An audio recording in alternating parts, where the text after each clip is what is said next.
தமிழ்நாட்டு மக்களுடைய பண்பாடுகளை அணுகுமுறைகளை மிக நேர்த்தியாக நேர்மையாக சொன்னதற்காக முதலில் அந்த பீகார் சகோதரருக்கு நம்முடைய தமிழ்நாட்டு மக்களின் சார்பாக நான் நன்றியை தெரிவித்துக் கொள்ள கடமைப்பட்டிருக்கேன். அவர் ஒரு வார்த்தை சொன்னார் பாருங்க, தொழிலாளியாக வந்த என்னைய இங்கே கல்வியாளராக உயர்த்தியிருக்காங்கன்னு சொல்கிறாங்களே, இதுதான் சார் தமிழ்நாடு. அப்போது ஒரு தொழிலாளியாக வந்திருப்பவர் மனசாட்சியோடு சொல்கிறார், எனக்கு எந்த நெருக்கடியும் இல்லை, என்னை யாரும் பாகுபாடாக பார்க்கலங்கிறார். இதற்கு மேலே என்ன ஒப்புதல் வாக்குமூலம் வேண்டும்? இன்றைக்கி நம்முடைய சன் தொலைக்காட்சியில் இப்படிப்பட்ட ஒரு ஒப்புதல் வாக்குமூலத்தை நீங்கள் வெளிக்காட்டிருக்கீங்க. கடந்த 2 நாட்களாக தமிழ்நாடு முழுக்க சமூக வலைதளங்களில் நகரங்கள், கிராமங்கள் இங்கெல்லாம் வேலை செய்யக்கூடிய பீகார் தொழிலாளர்கள் மகிழ்ச்சியோட கருத்துக்களை பதிவு செய்கிறாங்க. சில பேர் சொல்கிற வார்த்தையில் கேட்டால் நமக்கு அழுகலாம் வருது. என்னென்னா, இங்கே வந்து இது பண்ண நாங்கள் 3 வேளை நிம்மதியாக சாப்பிட்றோம் சார் அப்படிங்கிறாங்க. மற்றதையெல்லாம் அவங்க வந்து 2வது வச்சுக்கிறாங்க. நிம்மதியாக சாப்பிட்றோம் சார், நிம்மதியாக தூங்குகிறோம் சார் அப்படிங்கிறாங்க. அப்போது தமிழ்நாடு அவர்களை மகிழ்ச்சியாக வைத்திருக்கிறது என்பதை சமூக வலைதளங்களில் அந்த மக்கள் பதிவிடக்கூடிய கருத்தின் வழியாக நம்ம வந்து அறிய வர்றோம். அப்போது பிரதமர் வந்து உண்மைக்கு மாறாகத்தான் பேசியிருக்கிறார். 2வது விஷயம், திமுகவினர் வந்து துன்புறுத்தினார்கள் என்ற வார்த்தையை முதல்ல தப்பு. அதாவது திமுகவுடைய அமைச்சர்கள் எங்கேயாவது பீகாரிகள் அடித்து துன்புறுத்தினாங்களா? மாவட்ட செயலாளர்கள், ஒன்றிய செயலாளர்கள், கிளை செயலாளர்கள் அல்லது திமுகவுடைய அங்கம் வைக்கக்கூடிய ஒருத்தவங்க நடு ரோட்டில் அல்லது வீடுகளில் அல்லது வேறு எங்கேயாவது திரைமறைவில் கூட ஒரு தொந்தரவு செய்தா ஒரு எஃப்ஐஆர் காப்பி இருக்கா, ஒரு சம்பவம் இருக்கா? அப்போ இது உண்மைக்கு மாறானது. அடுத்து ஒரு அமைச்சர் வந்து பானிபூரி விற்கிறாங்கன்னு சொன்னாங்கன்னு சொல்கிறாங்க. அவர் பானிபூரி விற்கிறத தவறாக சொல்லலை. நம்ம தமிழ்நாட்டுக்கு 61 வந்து டெல்லியில் போய் வடகடை போடுறோம், இங்கே ஒரு தமிழர் வடகடை போடுறான்னு சொன்னால் தமிழர்கள் அவமானப்படுத்துறது அர்த்தம் இல்லை.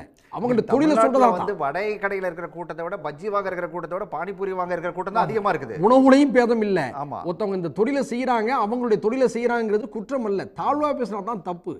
மாறாக நான் இந்த நேரத்தில் உன்னை நினைவூட்ட விரும்புகிறேன். குஜராத்தில் மோடி அவர்கள் முதலமைச்சராக இருந்தபோது 2002 ஒரு மிகப்பெரிய இன அடிப்பு கலவரம் முஸ்லீம்களுக்கு நடைபெற்றது. சுமார் 3000 பேர் கொல்லப்பட்டார்கள். பில்கிஸ் பானு போன்ற நிறைமாத கர்ப்பிணிகள் மாறி மாறி கற்பழிக்கப்பட்டாங்க. 6 மாத குழந்தையை வயிற்றில் சுமந்து கொண்டிருந்த ஒரு முஸ்லீம் பெண் முஸ்லீம் என்பதற்காக வயிற்றிலே திரிசூலத்தால் குத்தப்பட்டு கரு சிசு வெளியெடுத்து வீசப்பட்ட கொடூரங்களை நானெல்லாம் மனித உரிமை அமைப்புகள் பதிவு செய்து நீதிமன்றத்தில் கொடுத்திருக்கின்றன. எவ்வளோ பெரிய அநீதி, எவ்வளோ பெரிய அராஜகம்! நம்ம நினைச்சாலும் நம்ம எதிரிக்கு கூட இப்படிப்பட்ட துன்பங்கள் வரக்கூடாதான் நம்ம நினைப்போம், மனசாட்சி உள்ளவங்களாக இருந்தால்.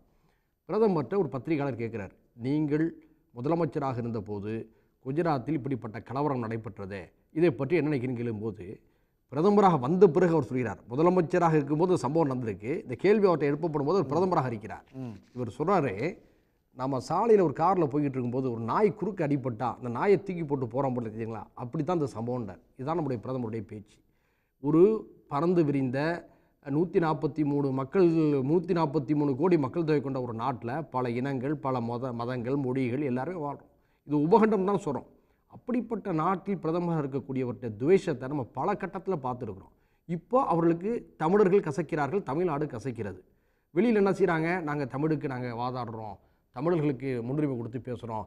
அந்த அடிக்கடி எதுவும் ரேடியோவில் அவர் பேசுகிறதா சொல்கிறாங்க. ரேடியோ காலெல்லாம் போய் நம்மளாம் திறன் பேசி கொண்டோம் தமிழ்நாட்டில். இன்னும் ரேடியோவில் அவர் பேசிக்கிட்டு இருக்கார். அதாவது அவர் பேசுகிறதே எல்லாரும் கேட்கணும், எந்த நிருபர்களும் அவர்கிட்ட பேட்டி எடுக்கக்கூடாது. அப்போ அதில் என்ன சொல்கிறாரு, தமிழர்களை உயர்த்தி பேசுகிறதா உடனே செய்திகளில் வந்து வருது. அப்படிலாம் ஒரு பக்கம் பேசுகிறாங்க.